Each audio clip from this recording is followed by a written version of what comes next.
Sortons partiellement du journalisme stricto sensu et abordons un homme qui fut diplomate, directeur de la DGSE et est maintenant considéré comme un influenceur de qualité.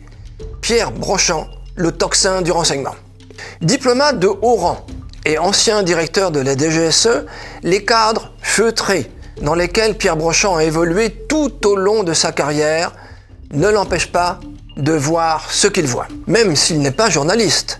Depuis qu'une de ses interventions sur le thème de l'immigration a été relayée par le Figaro en mars 2022, l'homme fait autorité sur ce sujet et son discours offensif dénote au sein de la classe politique. Fin 2023, il s'oppose fermement au rideau de fumée de la Xème loi sur l'immigration de Gérald Darmanin, n'y voyant au fond qu'un nouvel appel d'air à plus de déferlement. Pierre Brochand est né en 1941 à Cannes d'un père expert comptable.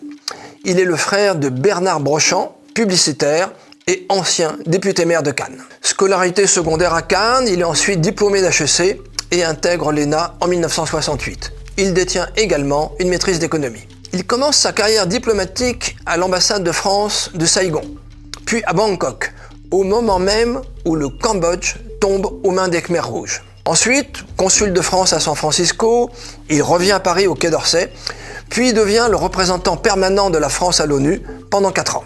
Seulement 1 mois après la chute du mur, il est nommé ambassadeur en Hongrie.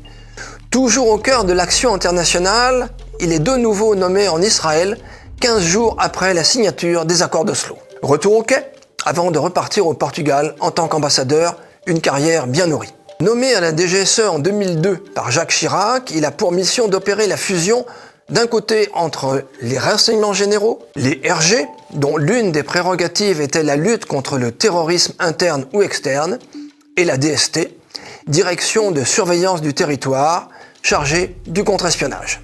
C'est à cette même période qu'a lieu la libération d'otages français en Afghanistan et en Irak, comme la journaliste Florence Aubenas, à laquelle il prend une part active. Il est démis de ses fonctions en 2008 et prend sa retraite dans la foulée.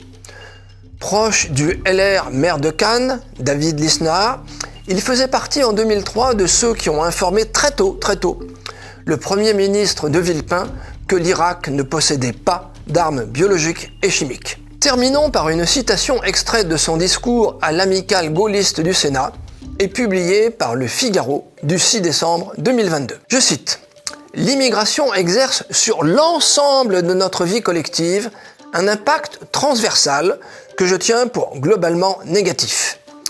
Un aspect qui se traduit concrètement par une tiers-mondisation rampante de la société française et sa régression continue dans des domaines clés tels que l'éducation, la productivité, les services publics, la sécurité, la civilité, etc.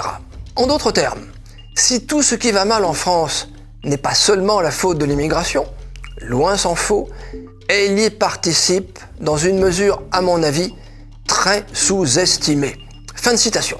Une analyse qui, 2 ans plus tard, n'a rien perdu de sa pertinence.